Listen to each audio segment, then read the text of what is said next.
Isaiah 45:7. I form the light and create darkness.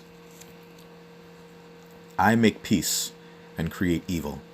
I, the Lord, do all of these things.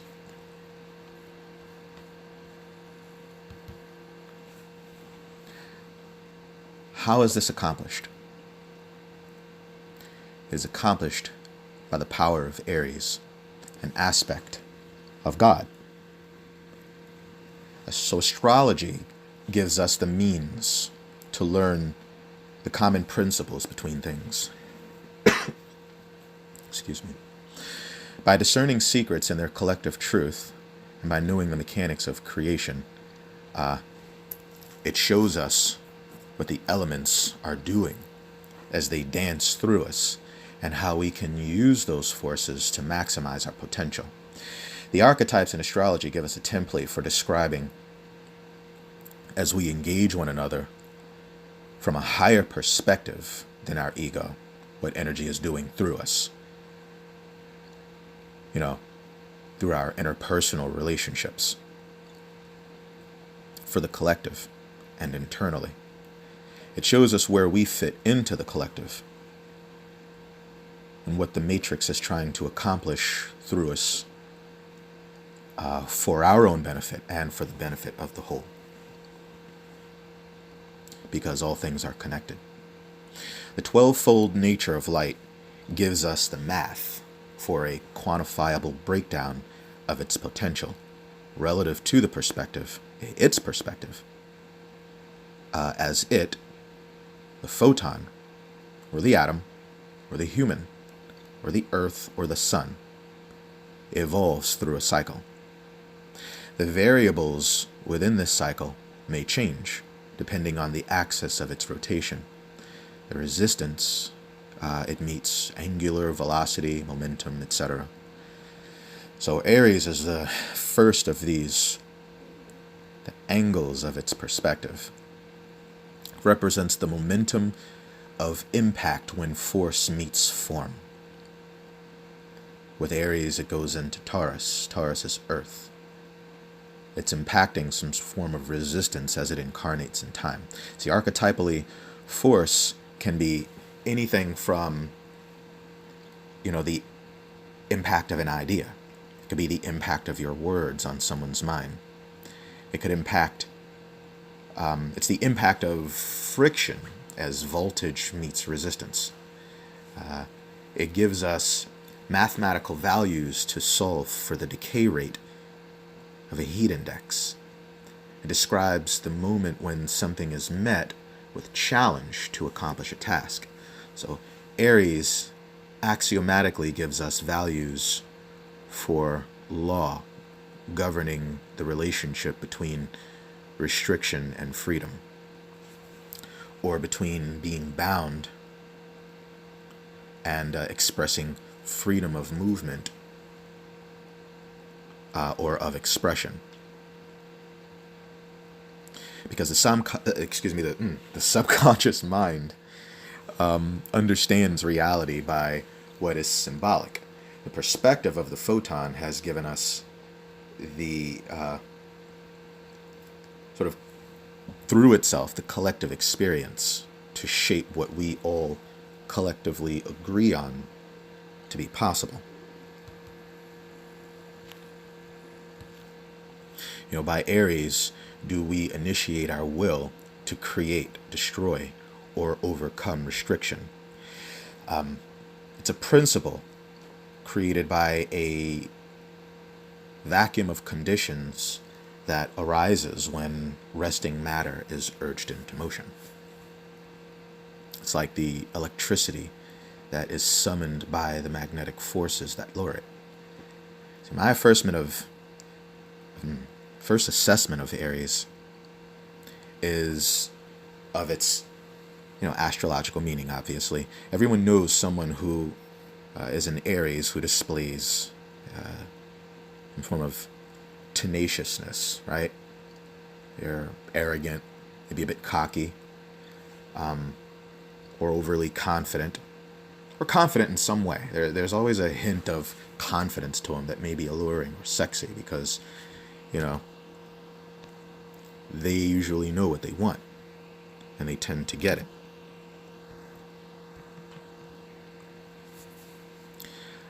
They initiate projects, right? They're self-motivated.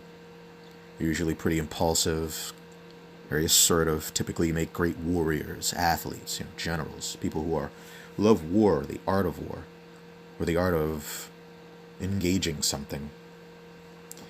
This is because they're embodying the element of fire, but not just fire, volatile fire, the most potent sort. If we could say there were 3 main magnitudes of fire's intensity as seen through the Zodiac, it would be like grenade fire, which is Aries,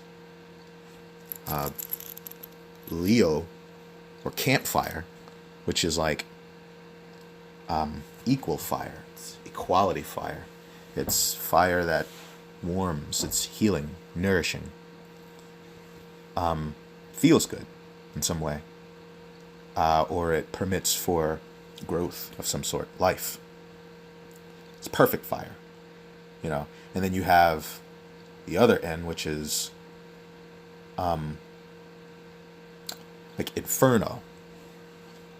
An inferno can't just begin itself. Nothing begins with an inferno. It always begins with the very first blaze that crescendos into an inferno. You can't just start an inferno. Ergo Sagittarius must always come from Aries. Sagittarius would be the inferno. Aries is grenade fire. The match. It's the beginning, the potential. It's the self-starting, forward-moving, outward, expanding, dangerous source flame that can't be contained. It often triggers ignition, where it can, where there is an abundance of maybe air that will accept and move the flame as the air-fire axis of force is increased. With that in mind, we can go into the correlation between Aries, the archetype, and the physics of torsion. So right away, we may notice a few things from the picture I've had up. The sigil of Aries is very telling. So the ancients seem to understand some things about the angles of light and encoded it into our very language. So when they gave us the Zodiac, they were showing us that matter in a state of flux here, in this where we are in the solar system, probably due to gravitational forces or what we could call gravity, magnetism, tends to take on torsion. Then it produces waves that extend across time and space. They create time and space from the original photon. They seem to have been explaining that when perturbed and set in motion, photon is expressing, capacitance, and resistance. The friction of its passing gives us light. We see the vibration of its state change as a frequency. So remember that the photon is awareness incarnate. So matter slowed by friction has been forced to become more focused and therefore more aware of itself, more aware of the passage of time, more aware of its own existence because of its focus, because of its awareness of the contrast that comes about with time awareness and focus. When you notice the passage of time, there's a notice of the contrast of the distance between events. The sigil of Aries is reminiscent of the tendency for the expanding awareness of the photon to grow less potent as it travels away from its source.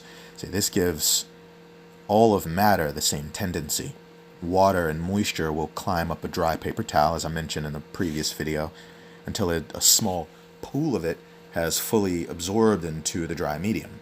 If there's more than enough dry space for the water to cover it, it'll only wet a small area of the paper towel, and then very evenly it will spread itself until it's very thin, right? So once maximum saturation is achieved, it usually stops absorbing, and then it leaks depending on humidity variability in the atmosphere. So, also, as I mentioned in a previous video, like with darkness, just as light enters a dark room and it's most potent at the source, Aries is the quality that's attributed to that potency, that potential for the action of light emanating. It explains how matter is urged depending on the conditions that are created to lure it by intent and by perspective. Aries is the very strength of that torsion of motion when, whether it's the cause or the effect, it carries forth the motion and sets the atomic rhythm. It creates the atomic beat. As a force, it's considered masculine.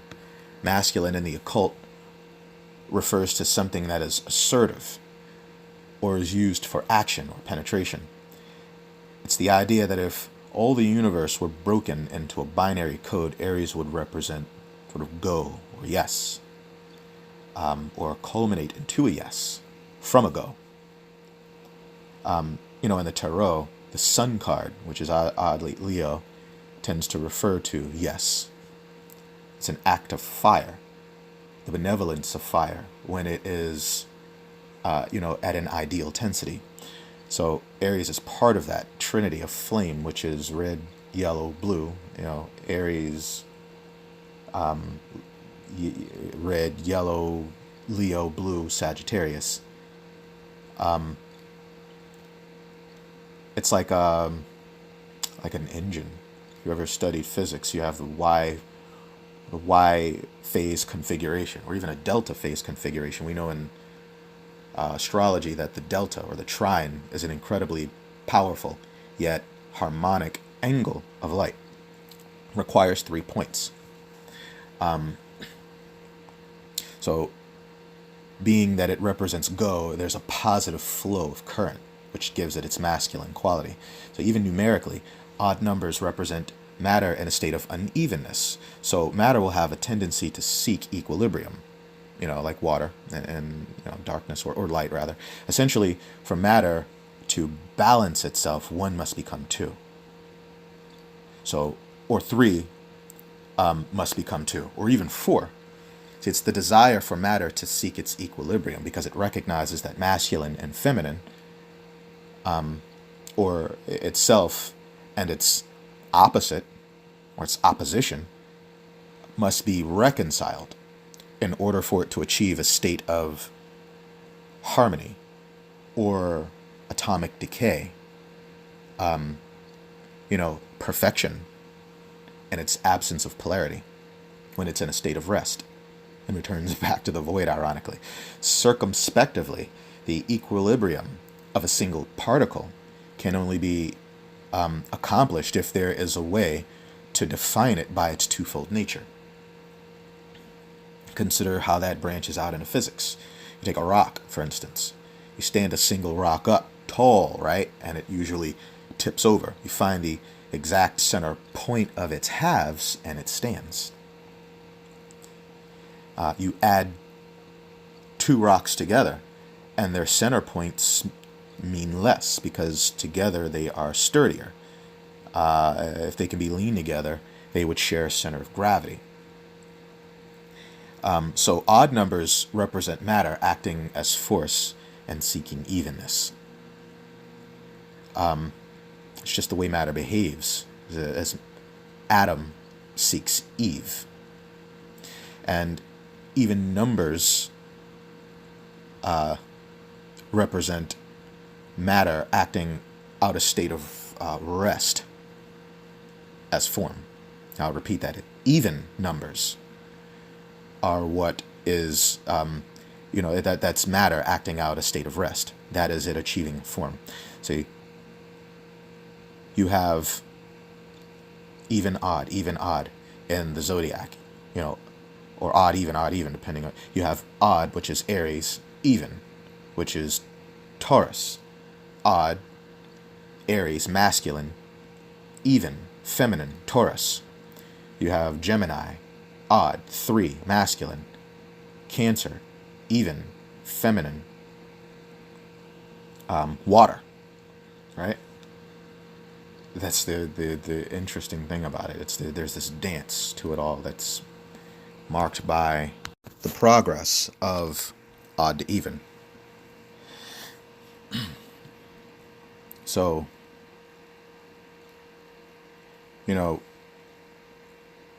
it's like a binary code.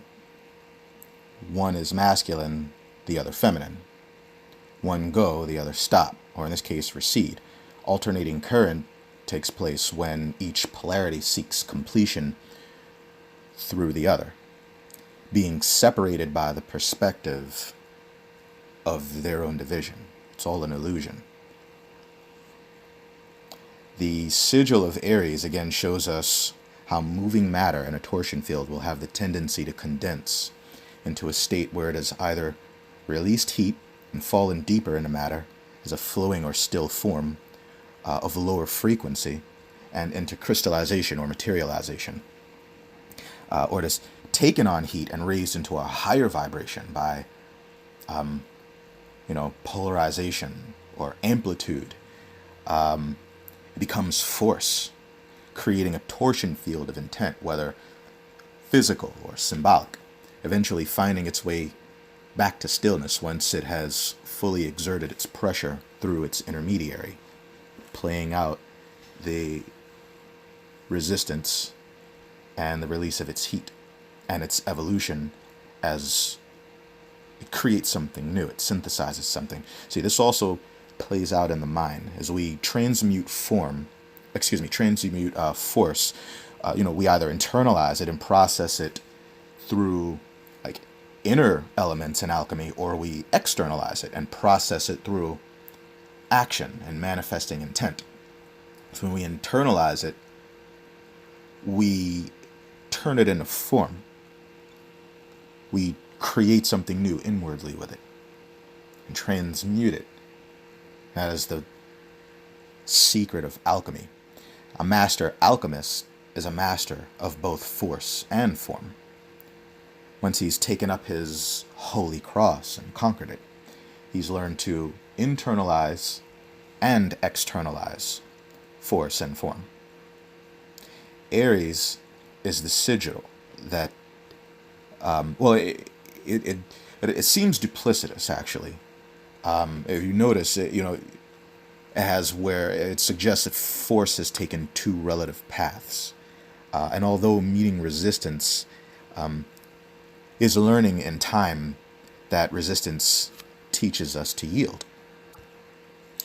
All right, so yeah, as number one of the zodiacal houses, where there's heat, light, challenge, struggle, desire, initiative, or action,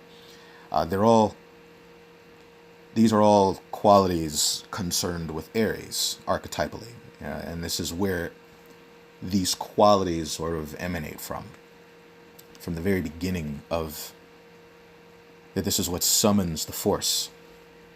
Not summons, but these are all qualities of the force as it begins. This is what matter is doing around it, at that angle, at that beginning, at that point in time. So as the ram is marked by its horns, we find them used to illustrate the tendency of matter to move as torsion. The ram's, you have the Fibonacci spiral here that's been noticed by fractal math and sacred geometry enthusiasts. They took note of this spiral here, this Fibonacci sequence hiding in plain sight, and it's everywhere, apparently. It's evidence that a torsion field was crystallized, suspended in time. Aside from keeping the rhythm of an atomic beat, the Zodiac shows us the passage of consciousness through time, through an atomic day of rise and rest, or through an atomic year of birth and death, rebirth and death, of life through a constant process of renewal. As living microcosms of the matrix, we, notice the or through the Zodiac, we document our energetic anatomy, and the magnetic superpowers functioning within each angle of our magnetic center. Those are the luminaries, the planets. We document, we notice their progress and the way their energies influence us. They stir matter, they urge it into motion. And by understanding them archetypally, we were able to draft this system to understand what creations they're concerned with and what urges they're compelling us through. We are the builders of matter in the material world. We are the archetypes acting out free will, in a sense. The luminaries, they accomplish this all through us. They keep things going, keep things interesting on a larger scale, and even subconsciously. So they're the archetypal aspects of the photon that are given form and function, form and force. These are the planets. I think I covered that recently. So, in the occult, we recognize that when the ancients were referring to the heavens, they understood the law of the microcosm and the macrocosm. So when they saw the changes within themselves and the changes in their communities and politics and in the land, they knew that tectonic celestial forces were moving. By understanding those archetypes, they knew that they were playing them out symbolically, as forms that are connected to the heavens. We having been descended from the heavens, you notice our form begins in the mind and then in the brain, and it grows outward. You'll notice the form of a sperm as it begins as a serpent of creation, a living sine wave powered with the force of Aries, to seek the womb of creation, or a representative of that womb, the egg, right? So that a new living matrix of force and form can emerge from it. The sperm is, by all account, a fire serpent to the ancients, or a serpent spearheaded the power of Aries, which is fire. And when the fetus grows outward from the head in a Fibonacci shape, we're looking at a living torsion field of energy growing from Aries in the form of a human as a new zodiac. So you notice the horn of the ram in the picture. It begins with, in the inner circle with Aries, and it curls out back toward Aries again. But, it completes the spiral where it moves through Pisces. So you don't see Pisces in the picture. But Pisces represents the completed cycle. It's occupying the 12th vertice, but side of this dodecahedron, if it can be considered that. It is a form of dodecahedron, though it's shaped sort of like a crystal, maybe, or a diamond, maybe. Without going too deeply now into the archetypal value of Pisces, it represents the point at which force has succumbed to form. It is where we've merged our energetic potential as current with the rest of our collective form. So it also represents heaven, where the heavens connect with us. We consider it the place above and below the Roy G. Biv spectrum, heaven, beyond the point where matter engages in single-minded force, because it is subjective, it's subject to the influence of primordial formlessness, heatlessness, yet perfection. That is matter in a state of rest. The scientific term for this may be like baryonic particles. You have all these different classifications of particles that are doing something prior to them actually taking on or being defined by their actions. Once matter's reached absolute zero, it's no longer vibrating. So, speculatively, it may either vanish from or freeze in time. What's fascinating about this mystery is that the anthropomorphic ram of the archetype Aries was based on the story of Chrysomelas, the winged ram of the story of Jason and the Golden Fleece. There are interesting correlations between Jason and one of the many stories of the photon, which you find also oddly make parallels with like the story of the Messiah. And that's again for deeper lessons in the mystery school. But the ram is really telling us enough. You know, it has wings, symbolic of its high vibration, of its celestial nature, of its existence in a higher bandwidth. It suggests all these things are archetypal. Jason uses the ram to seek the Golden Fleece. I find it interesting there being a special quality of light that creates gold through its primary colors, red, blue, and yellow. It's quite telling. The power ascribed, and it also creates brown, which is also pretty interesting. But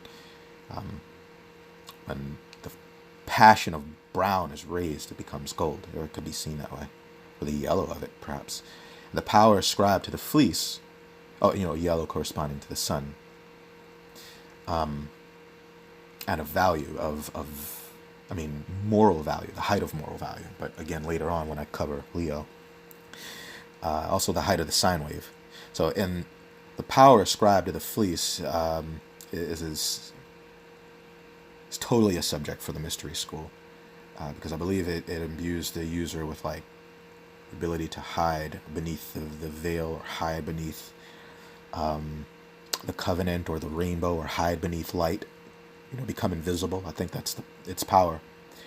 So Neptune is the manifest form of the archetype of Pisces, and but Neptune is the manifest form of the archetype of Pisces, in that he is exalted or rules over Pisces. It is the manifestation of the energies of Pisces.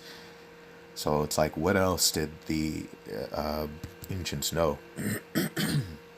At any rate, we utilize this connection between Aries and Pisces in prayer when we channel it, or we channel our will receptively. We channel it inward, backward, not outward as expression, but inward. With gratitude, we become magnetic. We take on contriteness of our emotional disposition, or humility, a magnetic state.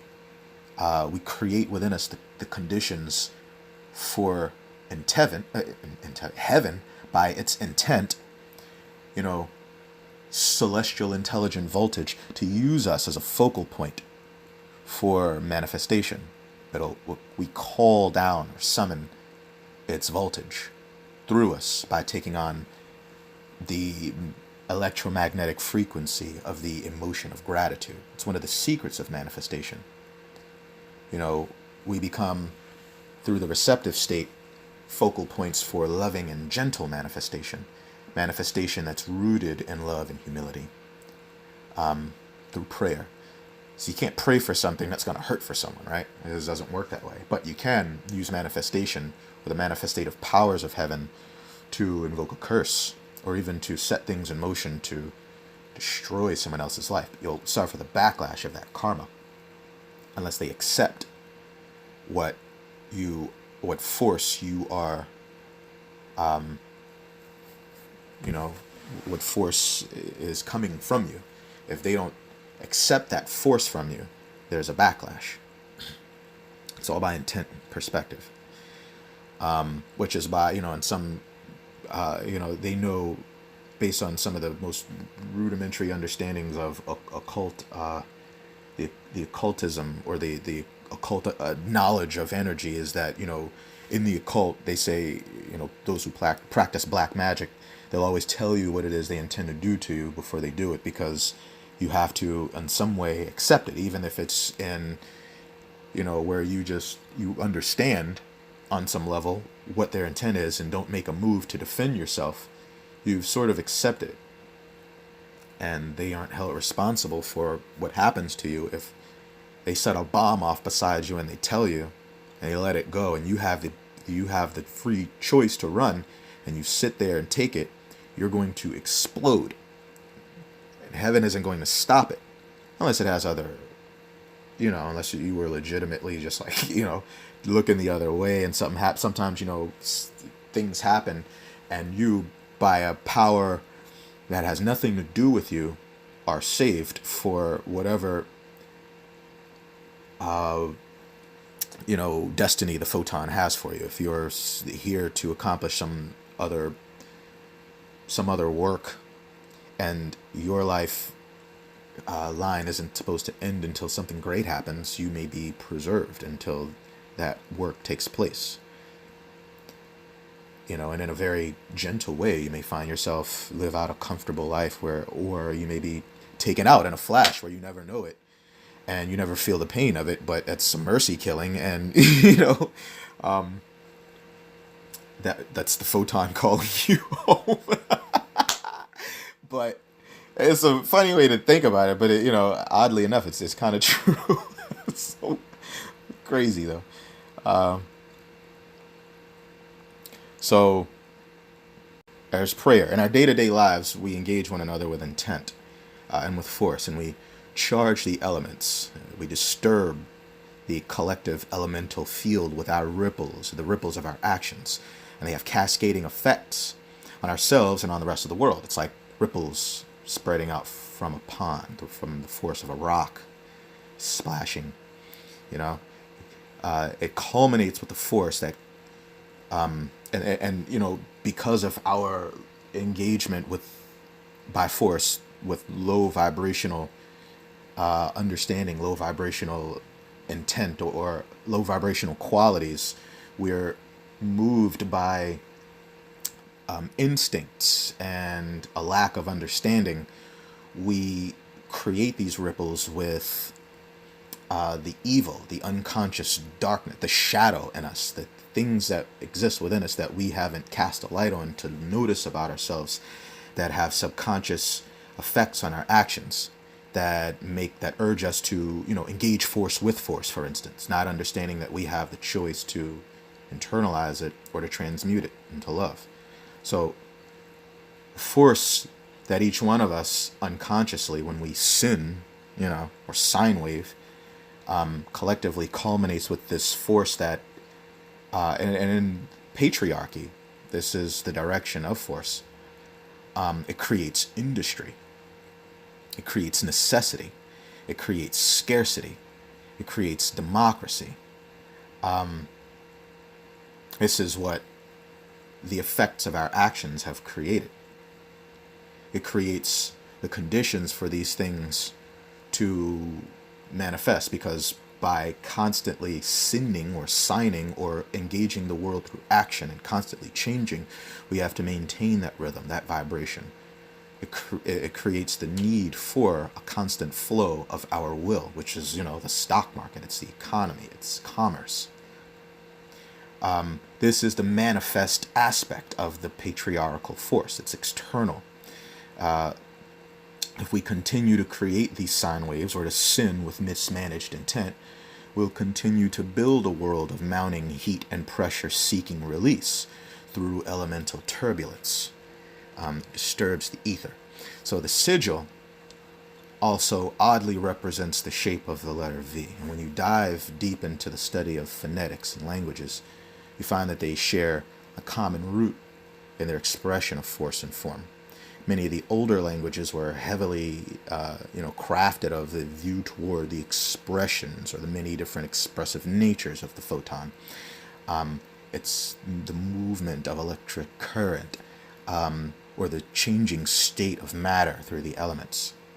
So I won't make this a history lesson right now, or a lesson on the languages. But one of the more interesting ones I find to be ancient Hebrew, with its roots in Phoenicians and Canaanites, and it's old, but it's old enough to where I feel they had a proper appreciation for the magic of language. See, they took the letter V to symbolize an angle of light, also a field of torsion, because of its pronunciation it was a consonant used to summon vibration. They call it a vocalized